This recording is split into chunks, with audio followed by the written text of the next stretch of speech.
Film के producer हैं या इस फील्ड में एक लंबा अनुभव आप सबका है। एक बहुत शॉर्ट नोटिस पर आप सब यहाँ पर उत्तर प्रदेश में आए हैं। मैं अपनी पूरी टीम की ओर से आप सबका हृदय से अभिनंदन करता हूँ। पिछले पौने दो घंटे से मैं आप सबकी बात को बहुत धैर्य से सुन रहा था। दोनों चीज़ें देखने को मुझे मिली। एक तो एक उत्साह, एक उमंग,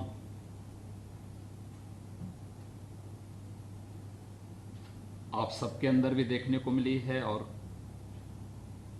देश के हमारे जो अन्य इस फील्ड के दिग्गज हैं उन सब के अंदर भी देखने को मिला है। ये मेरे लिए बहुत अंतःकरण से प्रफुल्लित करने वाला क्षण है कि शासन की किसी घोषणा को उस फील्ड से जुड़े हुए लोग अंतःकरण से स्वीकार करें। दूसरा, एक पीड़ा इस बात की कि वास्तव में हम जिस समाज में, जिस संस्कृति में और जिस देश में निवास करते हैं उसके बारे में अपना कितना योगदान दे पा रहे हैं और उसको अपने अंतःकरण से स्वीकार करते हुए भी कि वास्तव में हम अपने लिए तो कर पा रहे हैं लेकिन कहीं ना कहीं कोई चूक जरूर हो रही है कुछ कारणों से, कि जो अपेक्षा इस इंडस्ट्री से है वह कहीं ना कहीं हम लोग मिस कर रहे हैं। एक अवसर हमें मिलेगा कि हम लोग फिर से इस चीज को आगे बढ़ाएंगे।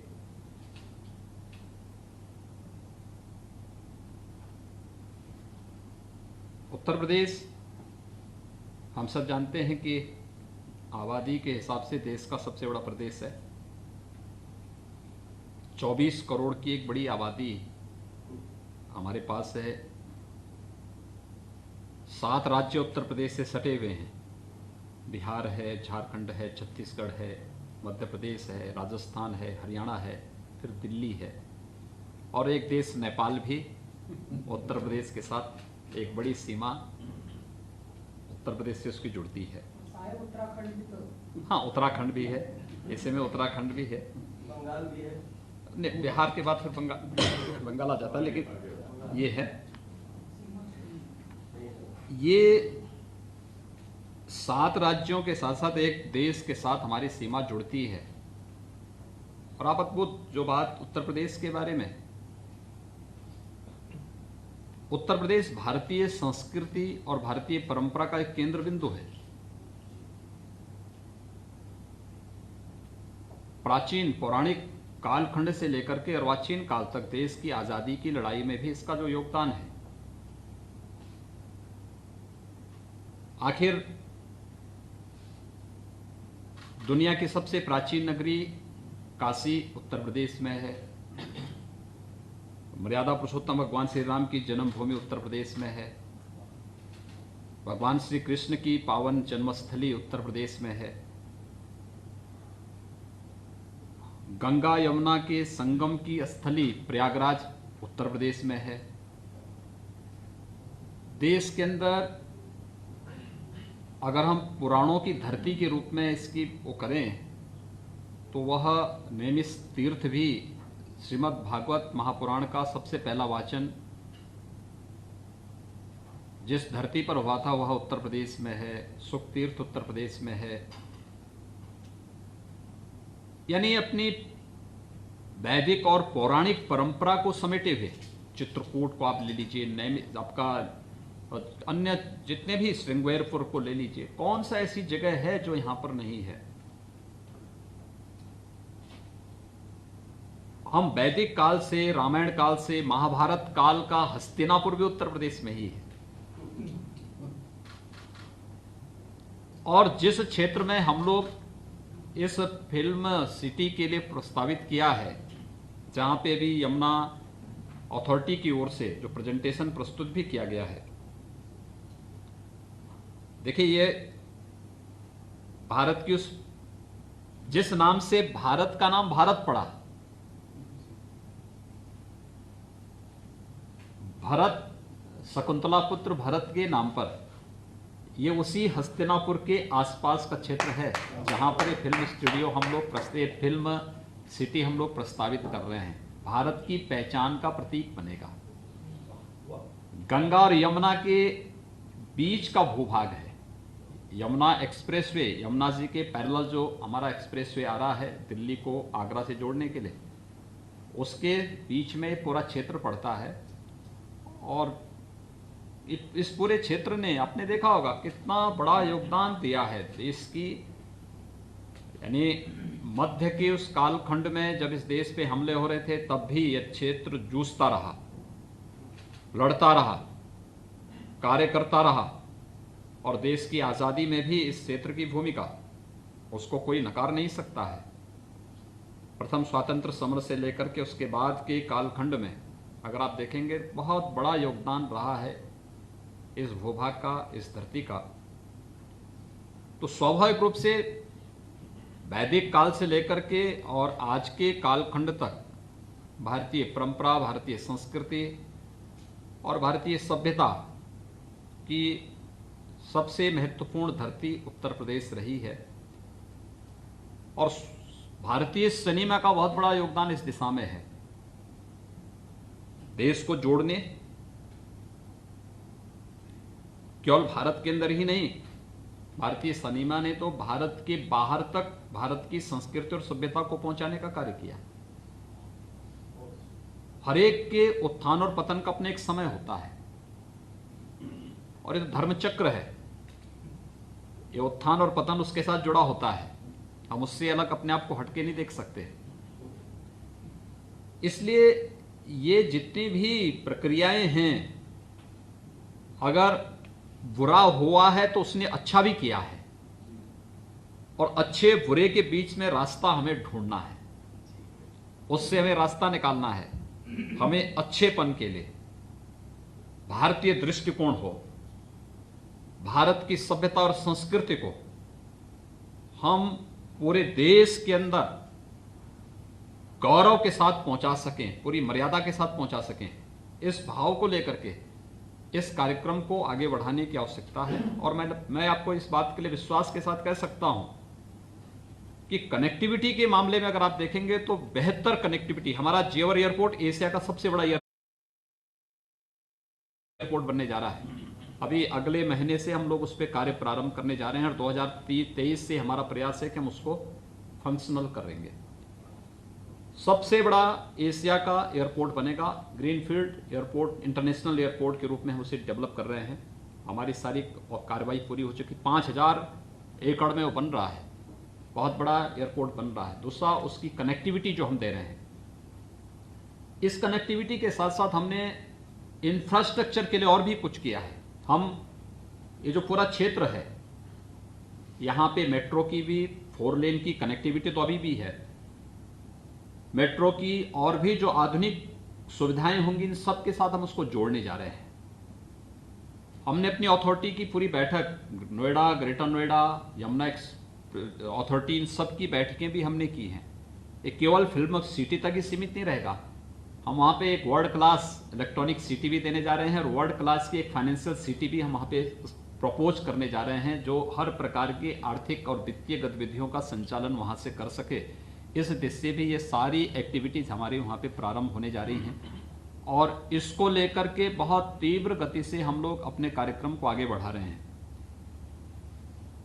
अब आश्चर्य करेंगे, 2017 के पहले उत्तर प्रदेश में हमारे केवल 2 एयरपोर्ट फंक्शनल थे, और एक में कभी कभार कोई फ्लाइट आ पाती थी। आज हमारे यहाँ 7 एयरपोर्ट फंक्शनल हैं, 25 पे कार्य चल रहा है। हर एक कोने को हम टच कर रहे हैं। आजमगढ़ को भी हम वायु सेवा के साथ जोड़ रहे हैं। चित्रकूट में हमारा एयरपोर्ट बन रहा है, अयोध्या में हमारा एक बड़ा एयरपोर्ट बन रहा है। इसके साथ ही कुशीनगर में इंटरनेशनल एयरपोर्ट हमारा अगले 1-1.5-2 महीने में हम उसको फंक्शनल कर देंगे। बुद्ध हम दे रहे हैं दुनिया को, महावीर हम दे रहे हैं दुनिया को, कबीर हम दे रहे हैं दुनिया को। कौन सी ऐसा कालखंड रहा है जब हमने नहीं दिया हो? और गंगा जैसी पवित्र नदी और यमुना जैसी पवित्र नदी भी दुनिया को उत्तर प्रदेश दे रहा है, उत्तर प्रदेश की देन है। कुंभ के आयोजन को आप देखेंगे, यूनेस्को ने अमूर्त मानवता की मूर्त सांस्कृतिक धरोहर के रूप में उसको मान्यता दी। देखिए ना, लोगों की भावनाएं किस प्रकार से परवान चढ़ती हैं। सरकारें उसको एक औपचारिकता बना देती थी। 2013 में कुंभ, महाकुंभ का आयोजन था, पूर्ण कुंभ था। घटनाएं, दुर्घटनाएं, दुर्व्यवस्था, गंदगी, ये सब के पर्याय कुंभ जैसे आयोजन बन गए थे। कुंभ के बारे में हम लोग क्या मानते थे? कुंभ ये मानते थे कि कुंभ में सभी देवी देवता संगम तट पर आकर के स्नान करते हैं। सरकार की कोई व्यवस्था हो ना हो, लेकिन गांव का एक सामान्य गरीब से गरीब व्यक्ति से लेकर के एक हर जिसके पास साधन थे, अपने साधन से, शेष व्यक्ति अपने स्वयं के साधन से, कोई पैदल आ रहा है, कोई ट्रैक्टर से आ रहा है, कोई ट्रेन की छत पे चढ़ करके आ रहा है, कोई ट्रक में बैठ करके आ रहा है, लेकिन संगम में जाकर के स्नान करता था। सुविधा नहीं होती थी। कुंभ के बारे में जब चर्चा की बात आई तो मैं प्रधानमंत्री जी के पास गया। आदरणीय प्रधानमंत्री जी ने कहा कि देखिए, कुंभ को दुनिया के एक यूनिक इवेंट के रूप में प्रस्तुत किया जाना चाहिए। अब तक छवि क्या है? कुंभ का मतलब अव्यवस्था, कुंभ का मतलब गंदगी, कुंभ का मतलब दुर्व्यवस्था, कुंभ का मतलब असुरक्षा। इस छवि को कैसे हम हटाएंगे, इसके बारे में कुछ अध्ययन करके इस पर कार्य योजना तैयार होनी चाहिए। हम लोगों ने कार्य प्रारंभ किया। यद्यपि 2019 में कुंभ जो था वह पूर्ण कुंभ नहीं था, अर्ध कुंभ था, लेकिन हमने नाम बदला। हमने कहा नाम कुंभ होगा। अधूरा हमारे यहां कुछ नहीं होता है। हम आधे में नहीं, पूर्ण में विश्वास करते हैं, और इसलिए कुंभ नाम होगा। कुछ लोगों ने आपत्ति की तो मैंने उनको आमंत्रित किया। मैंने कहा मुझसे बातचीत करो, मैं इसका जवाब दूंगा। और फिर मैंने कहा कि देखिए, हमारे यहां पूर्णता से ही शुरू होती है और पूर्णता में ही समाप्त होता है। ओम पूर्णमदः पूर्णमिदं पूर्णात् पूर्णमुदच्यते, तो पूर्णस्य पूर्णमादाय पूर्णमेवावशिष्यते। मैंने कहा ये है भारत की वास्तविक परंपरा, इसलिए कुंभ कुंभ होगा। आप इसको महाकुंभ कर सकते हैं बाद में, लेकिन अभी कुंभ होगा, और कुंभ को हम इसी रूप में प्रस्तुत करेंगे। फिर हम लोगों ने कुंभ का पहली बार, देखिए हजारों वर्षों के इतिहास में पहली बार कुंभ का एक लोगो होना चाहिए। लोगो क्या होगा? हम लोगों ने लोगो को उसी रूप में प्रस्तुत किया। कुंभ के पीछे का उद्देश्य क्या? हमने प्रसून जोशी जी को भी बुलाया था। हमने उनको थॉट दिया। हमने कभी कुंभ का मतलब प्रयागराज में हो रहा है तो गंगा और यमुना का संगम हो, अमृत कलश वहां पे उतरता हुआ दिखाई दे रहा हो। हम उसको किस रूप में प्रस्तुत करते हैं, इस रूप में इसको हमें आगे बढ़ाना चाहिए। और फिर हम उसको प्रचार के एक माध्यम के रूप में लें। हमें स्वच्छ कुंभ देना है, हमें सुरक्षित कुंभ देना है, लेकिन हमें टेक्नोलॉजी को अपनाने में परहेज नहीं करना है। हम अपने पीछे पिछड़ेपन का थप्पा नहीं लगाना चाहते। हम भारतीय हैं, इस पर हमें गौरव की अनुभूति होनी चाहिए, लेकिन हम टेक्नोलॉजी को अपना करके उसको बेहतर करेंगे। आप आश्चर्य करेंगे, लोग मुझसे कहते थे कुंभ में इतनी बड़ी तैयारी आप कर रहे हैं, इलेक्शन के ठीक पहले ही आयोजन हो रहा है, और कोई घटना हो गई तो क्या होगा? मैंने कहा आप ये सोचते क्यों घटना होगी? भाई हम फुल प्रूफ व्यवस्था दे रहे हैं। उन्होंने कहा भीड़ होगी कैसे रोकेंगे? मैंने कहा आर्टिफिशियल इंटेलिजेंस का उपयोग करेंगे। उन्होंने कहा कोई आतंकी वारदात हो गई? मैंने कहा देश और दुनिया के सभी ऐसे जितने भी संदिग्ध चेहरे होंगे सब मेरे सॉफ्टवेयर में कैद होंगे, और वे इस क्षेत्र में कहीं घूमेंगे भी तो पहले ही अलर्ट आने लग जाएगा। इससे पहले वो कुछ करें, हम उसका काम तमाम कर देंगे, आप चिंता मत करिए, हमारे पास सब कुछ है, हम उसको करेंगे। अब देखिए इतना सक्सेसफुल रहा पूरा आयोजन। महाकुंभ के अवसर पर 2013 में 12 करोड़ श्रद्धालु आए थे, और जो अर्ध कुंभ जिसको कहते हैं, जिसको हमने कुंभ कहा, उसमें 24 करोड़ से ज्यादा श्रद्धालु आए थे। कहीं गंदगी नहीं, कहीं अव्यवस्था नहीं, कहीं असुरक्षा नहीं, कहीं कोई दुर्व्यवस्था नहीं। और हमने ये भी व्यवस्था की, पहले होता क्या था, श्रद्धालु आते थे दूर दूर से पैदल, उन्हें 20 किलोमीटर 25 किलोमीटर पहले उनको रोक दिया जाता था। हमने कभी याद करना 5 किलोमीटर से अधिक की दूरी न हो, और 5 किलोमीटर से हम पार्किंग, हर 5 किलोमीटर पार्किंग दे दीजिए, पार्किंग की पूरी व्यवस्था करिए। दूसरा ये भी व्यवस्था उसमें करिएगा कि 5 किलोमीटर से आने के लिए लोगों को हम लोग बैटरी चालित वाहन उन्हें उपलब्ध कराएं, वे लोग आ सकें, और संगम तट के अधिकाधिक नजदीक उनको लेके आइए, जिससे अधिक से अधिक लोगों को सुविधा हो सके। आप आश्चर्य करेंगे कि हमारे यहां माघी पूर्णिमा के दिन कुंभ में 5.5 करोड़ श्रद्धालुओं ने एक दिन में स्नान किया, और एक तिनका भी नहीं हिला। बहुत शांतिपूर्ण तरीके से सारा कार्यक्रम संपन्न हुआ। अपने चीजों को किस रूप में हमारा प्रस्तुतिकरण क्या होता है, यह निर्भर करता है। और मुझे लगता है कि भारतीय सिनेमा को भी हमें आज उस दिशा में ले जाने की आवश्यकता है। और उस पर बहुत साफ, जैसे बहुत सारे लोगों की पीड़ा इस बात को बताती है कि आप लोग चाहते हैं, जैसे कभी कैलाश जी ने भी कहा कि पहली फिल्म बनी थी उस सत्यवादी हरिश्चंद्र पे बनी थी। यानी हमारा उस समय फोकस क्या था कि हमें यानी गांधी जी का पूरा जीवन बदला कैसे, उनके नाटक को देख करके, उस समय की उन फिल्मों को देख करके, उन चित्रों को देख करके कैसे व्यक्ति में व्यापक परिवर्तन लाया जा सकता है, उसका आधार बना था ये। आपने देखा होगा जब रामानंद सागर जी ने रामायण सीरियल को प्रस्तुत किया था, मुझे लगता है आज भी हमने लॉकडाउन के दौरान देखा कि कितना व्यापकता उसमें देखने को मिली थी, किस रूप में लोगों ने उस चीज को स्वीकार किया। डिमांड होती थी कि इस एपिसोड को एक बार फिर से दिखाइए, फिर से दिखाइए, फिर से दिखाइए। हम किस रूप में प्रस्तुत करने का प्रयास कर रहे हैं, कैसे हम प्रस्तुत करना चाहते हैं अपनी चीजों को, ये इस पर निर्भर करेगा। और मुझे लगता है कि पीढ़ियां याद करेंगी जो आप अच्छी चीज देते हैं। भाई आज जब चाणक्य एक सीरियल आता है, लोग किस रूप में उसको देखते हैं, लोगों को अपनी परंपरा और अपनी संस्कृति का एहसास होता है कि वाह ये हैं हम, ये कर सकते हैं हम, अन्यथा किसी को पता ही नहीं। आखिर इन चीजों के बारे में देगा कौन? और मुझे लगता है सही परिप्रेक्ष्य में उसको हम रख सकेंगे तो उस दिशा में बेहतर प्रयास करना चाहिए। और हमारे यहाँ जो है, देखिए मैंने पहले भी यहाँ पे कहा, जो अभी यहाँ पर मेरे सामने जो बात अभी ओम जी ने जो बात कही कि वो आदि पुरुष के नाम पर एक फिल्म बनाना चाहते हैं, मैं स्वागत करूंगा। और मैं तो चाहूंगा कि पूरा रामायण सर्किट पे कार्य चल रहा है, रामायण सर्किट पे जो कार्य वर्तमान में चल रहा है, देखिए कितनी अद्भुत परंपरा है।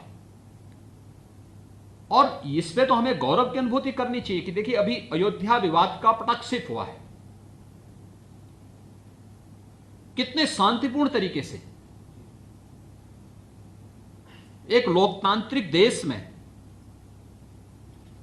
लोकतांत्रिक मूल्यों आदर्शों की स्थापना करते हुए, जहां पे हर व्यक्ति को अपनी बात को बोलने की पूरी स्वतंत्रता है, और तब 492 वर्ष के विवाद को, जिसमें लाखों लोग जहां पर बलिदान हुए हों, और एक फैसले ने सभी लोगों को एक नया वो दे दिया हो।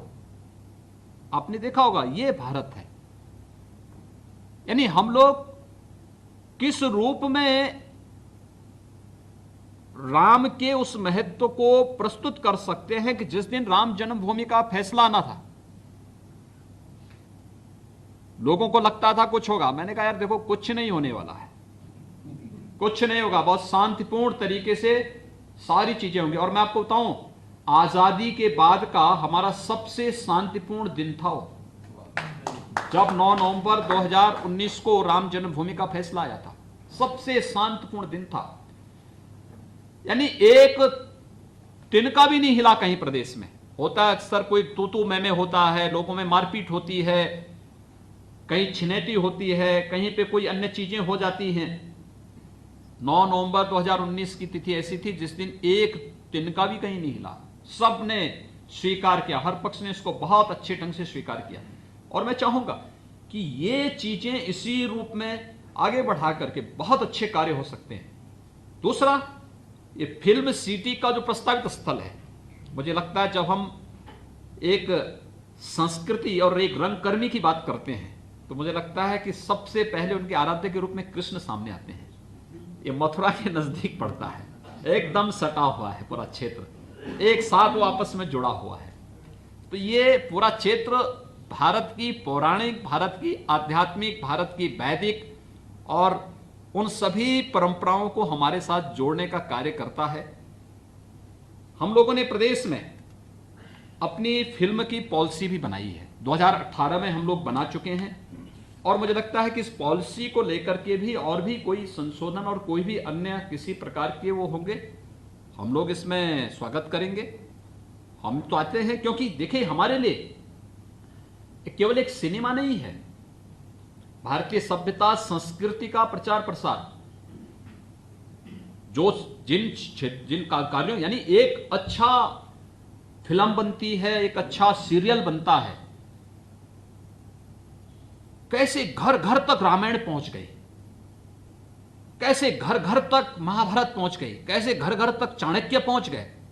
लोगों ने जब देखा तब ना, जब उस पर कार्य किया गया तब ना, लोगों को सभ्यता और संस्कृति की जानकारी होने लग गई, लोगों को यह एहसास होने लग गया, परिवारों का माहौल बदल गया। मैं आपको बताऊं कि मैं अपने एक वरिष्ठ विचारक के वो करता हूं, उन्होंने बताया कि साहब जब ये रामायण सीरियल चल रहा था तो मुझे लगता था कि इस थ्रिलर सीरियल को जब भी हर रविवार को आता था तो मेरी भी इच्छा होती थी कि देखूं, लेकिन मैं एक यात्रा में था। यात्रा में होने के नाते जब मैं रविवार के दिन ट्रेन से उतर करके कार्यकर्ता के यहां जा रहा था, टेलीविजन उस समय बहुत कम थे, तो रास्ते में जा रहे थे, तब तक रामायण का समय हो गया। तो मैंने कहा यार कहीं देखो कोई घर है जहां रामायण देखी जा सके। तो वो उतरे एक परिवार में, और परिवार में उतरे लोग, रामायण आ रही थी, रामायण को देख रहे थे, तो उन्होंने देखा कि वो भी जाके एक कोने में बैठ गए। लेकिन जब रामायण आई, रामायण का पूरा संपन्न हुआ, तो उस अपरिचित व्यक्ति ने देखा कि ये तो कोई बाहर का, उस जिस परिवार में देख रहे हो उन्होंने देखा ये कोई बाहर का व्यक्ति। उन्होंने पूछा आप कौन है? तो उन्होंने कहा साहब मैं तो राष्ट्रीय स्वयंसेवक संघ का एक पदाधिकारी हूं। और वो घर था एक मुस्लिम का, एक मुस्लिम के घर में रामायण दिखाई जा रही है और देखने वालों में राष्ट्रीय स्वयंसेवक संघ का शीर्ष पदाधिकारी भी बैठा है। तो चाय लेके आया, उन्होंने कहा आप चाय लीजिए। उन्होंने कहा चाय ले लेंगे। कहा हमारे घर में पीने में कोई आपको कोई दिक्कत तो नहीं? अरे कोई दिक्कत नहीं, आपको जब रामायण देखने में कोई दिक्कत नहीं तो हमें चाय पीने में कौन दिक्कत है? लेकिन उन्होंने कहा, एक बात उन्होंने पूछी, उन्होंने कहा मुझे एक बात बताओ, क्या आप मुस्लिम हैं? अयोध्या में राम मंदिर का आंदोलन चल रहा है, लेकिन राम की इस गाथा को रामायण के माध्यम से आपके घर में टेलीविजन के माध्यम से दिखाया जा रहा है, क्या कारण है? उन्होंने कहा साहब क्या बात कर रहे हैं आप? रामायण, जब से हमारे घर में रामायण का ये सीरियल हम दिखा रहे हैं तब से हमारे घर का पूरा परिदृश्य बदल गया है। जो विवाद थे, भाई भाई का विवाद था, परिवार में पति पत्नी का विवाद होता था, जो आपसी एक द्वंद्व हमेशा रहता था, वो तब से पूरा समाप्त हो गया है। क्योंकि उन रिश्तों को, उन परंपराओं, क्योंकि आखिर हमारी उपासना विधि कुछ भी होगी, लेकिन हमारा जीन्स तो वही है जो चला आ रहा है लाखों वर्षों से, हजारों वर्षों से। वह कोई क्षेत्र हो, कोई जाति हो, कोई मत हो, कोई मजहब हो, कोई संप्रदाय हो, यह तो एक उपासना विधि है, एक सामान्य व्यवस्था को संचालन करने के लिए बनाई गई एक व्यवस्था है। लेकिन जीन्स तो हमारा वही है। जब राम की बात होगी, कृष्ण की बात होगी, शंकर की बात होगी, भारत की किसी भी आध्यात्मिक परंपरा की बात होगी, तो हम उसके साथ जुड़ते हुए दिखाई देंगे। और यह हर एक भारतीयता को यह प्रभावित करता है और वो चीजें हम लोग हर स्तर पर देखते हैं। मैं चाहूंगा कि इस कार्यक्रम को बहुत अच्छे ढंग से, आज एक तो आप सभी यहां पर आए और एक बड़ी मात्रा में हमारे साथ जूम पर भी जुड़े हैं, काफी लोग जुड़े हैं।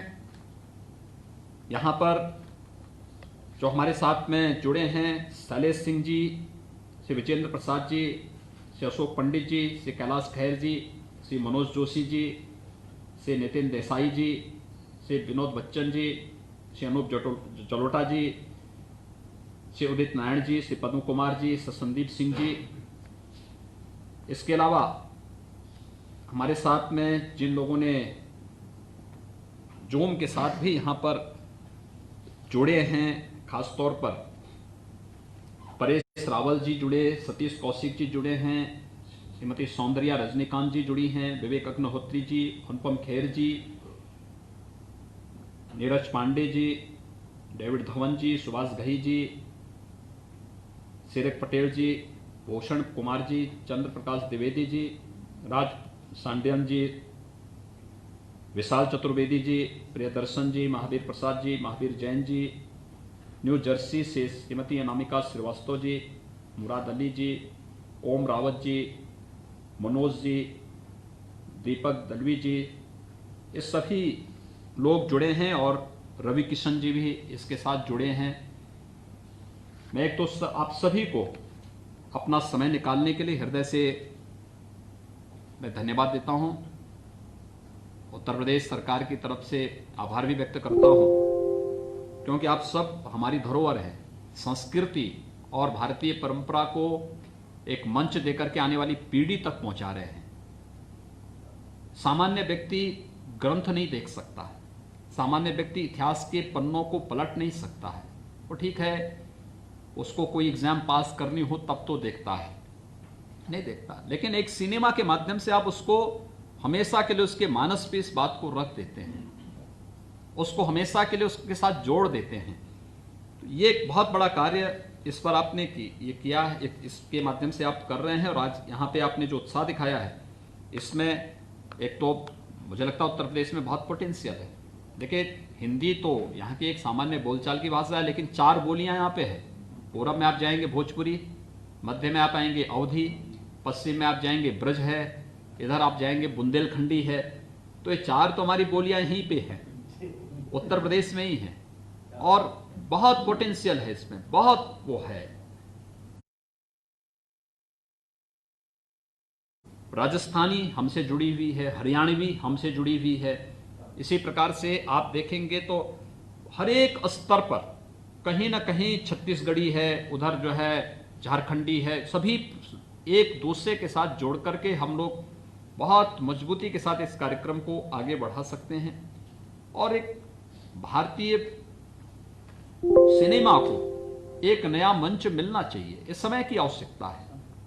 उसमें प्रदेश सरकार इसमें पूरा वो करेगी। मैं चाहूंगा कि हम लोगों ने अपनी फिल्म नीति 2018 बनाई भी है, और इसमें जो है राजू श्रीवास्तव जी यहाँ पे काम कर रहे हैं हमारे फिल्म बंधु की तरफ से भी। लेकिन इस कार्यक्रम को हम और अच्छे ढंग से विराट रूप में आगे बढ़ाने की आवश्यकता है, समय की आवश्यकता है। भारतीयता हमारे मन में होना चाहिए, हमें उससे इतर कहीं भी अपने को उससे इतर नहीं रखना होगा। और उसको लेते हुए अगर हम कार्य करेंगे, उत्तर प्रदेश सरकार इसमें भरपूर सहयोग करेगी, कहीं कोई दिक्कत नहीं आने वाली है। और जो मैंने पहले भी आपको बताया है, ये तो अपार संभावना वाला प्रदेश है, प्रकृति और परमात्मा की सीम कृपा इस पर है। तो इस चीजों से कभी हम जो यहाँ पे कार्य करेगा, इन चीजों के साथ जुड़ेगा, उससे अपने आप को कभी भी वंचित नहीं करेगा, रखेगा, उन सब के साथ स्वतः स्फूर्त भाव के साथ जुड़ता हुआ दिखाई देगा। मैं आप सभी को हृदय से धन्यवाद देता हूं, और खासतौर पर न्यू जर्सी से अनामिका जी जुड़ी। भारत और भारतीयता के प्रति उन्होंने जो कहा है, वो 20 साल पहले भारत को छोड़ी हैं, लेकिन 20 साल के बाद अगर उनको उत्तर प्रदेश के अंदर आने का अवसर मिले। हमने अभी 2019 में प्रवासी भारतीय दिवस का आयोजन प्रयागराज में किया था और प्रयागराज में प्रवासी भारतीय दिवस के कार्यक्रम के साथ हम लोगों ने प्रवासी उत्तर प्रदेश का भी कार्यक्रम उसमें रखा था। प्रवासी भारतीय दिवस में 7,500 प्रवासी कामगार और प्रवासी भारतीय उसके साथ जुड़े थे। हम उन्हें प्रयागराज कुंभ में भी ले गए थे, फिर रिपब्लिक डे परेड में भी उनको हमने शामिल करवाया था। बहुत अद्भुत आयोजन था। हर वर्ष ये कार्यक्रम चल रहे हैं और प्रवासी भारतीयों के प्रति प्रधानमंत्री जी के मन में जो भाव हैं वह उसे एक नई ऊंचाइयां देता है। मुझे प्रसन्नता होगी कि हम लोग इस कार्यक्रम को और आगे बढ़ा सकेंगे। हम लोगों ने जो फिल्म नीति उत्तर प्रदेश की बनाई है, मैं चाहूँगा कि सभी को एक एक उसकी उपलब्ध हो जाए तो अच्छा रहेगा। उसको एक बार देख लेंगे और इसमें अगर कोई संशोधन, किसी प्रकार का कोई प्रस्ताव जो इस फील्ड में प्रोत्साहन का होगा तो प्रदेश सरकार इसमें पूरा हर प्रकार से उसमें सहयोग करने को तैयार रहेगी। और मैं चाहूँगा कि आप में से सभी लोग मिल कर के इसे मूर्त रूप देने में अपना योगदान दें, अपना सुझाव दें, अपने अनुभव का लाभ यहाँ पर देंगे तो हम लोग देश के लिए, देश की भावनाओं के अनुरूप एक नया मंच देने में हम लोग सफल हो सकेंगे। मैं एक बार फिर से आप सबका हृदय से अभिनंदन करता हूँ। आप जो प्रत्यक्ष रूप से आए हैं, जो लोग मेरे साथ यहाँ पर वेबिनार के साथ जुड़े हुए हैं, डिजिटल प्लेटफॉर्म के साथ यहाँ पर हमारे साथ जुड़े हैं, उन सब का भी हृदय से मैं अभिनंदन भी करता हूँ, धन्यवाद भी देता हूँ और विश्वास करता हूँ